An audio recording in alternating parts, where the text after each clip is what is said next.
From 1347 to 1351, up to one half of Europe's population was killed in a tragic epidemic of plague from the bacterium Yersinia pestis.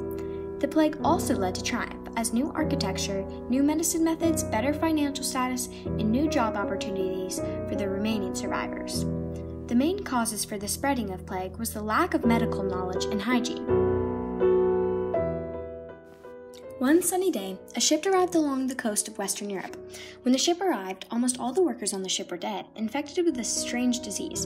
Before they could do anything, a rat scurried out of the boat. This rat would be the cause of the nationwide destruction, or really the disease they carried along with them. The rat entered a home with a flea on its back. Once the rat had died, the flea jumped off its dead body onto an unaware human hungry for blood. The flea injected the disease now known as the plague. Strange pus-filled bumps, known as buboes, formed all over their body, along with a high fever.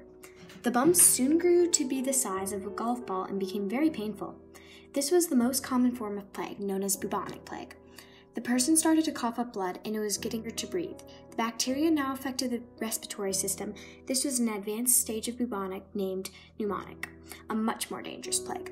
Before long, the disease was spread to close ones. One person started to notice their fingers turning black, dead tissue, which was extremely painful. This plague is called septic plague and the most deadly of the three plagues. It kills almost everyone it affects, except it was the least common of the three. It was spread to the city and believed to have killed up to half the population. The people of Europe were desperate for answers as to why this was happening and how to stop it. The people started to believe that it was a punishment from God. The people gathered into a group and paced along the streets, hitting themselves with whips in hopes of mercy from God and hope to save them from his terrible wrath. Doctors were clueless and dealt with patients by draining the buboes and performing strange rituals in order to drive the demons out. They would use herbs and scents to purify the air. They would wear a special suit to protect them from the plague with a thick coat and a mask. Though the suit wasn't invented until the 17th century, methods used in this costume were still used early on, such as their mask. It was shaped as a bird's beak and filled with spices and dried flowers to ventilate the air and keep the impure air out. As this suit was symbolized the cure of death, it became the symbol of death. The doctors would have too many patients, and most of them decided to leave their business behind in fear of contracting the disease themselves. The people would burn clothes, household items, and other things infected, including people. They dumped bodies in graves, but then the streets became so overcrowded with bodies that they would just leave them there. Once the people started to figure out why this was happening, the plague started to die down. They noticed that the plague doctor's suit protected them and started to be more careful of where they were exposed and what they were breathing in. After the plague, entire villages were left in rubble and complete destruction. The people had built houses with stronger structure, and it proved to be effective. It took centuries for the population to stabilize again, but because of the decrease in people, the people could now have better pay and more job options. At the time of the plague, Christians blamed the Jews for starting the plague, as they were thought to have poisoned the wells. This resulted in religious segregation.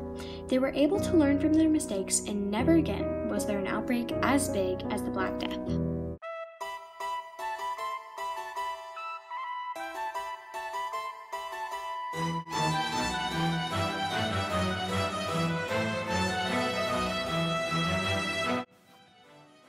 So why was the Black Death so deadly?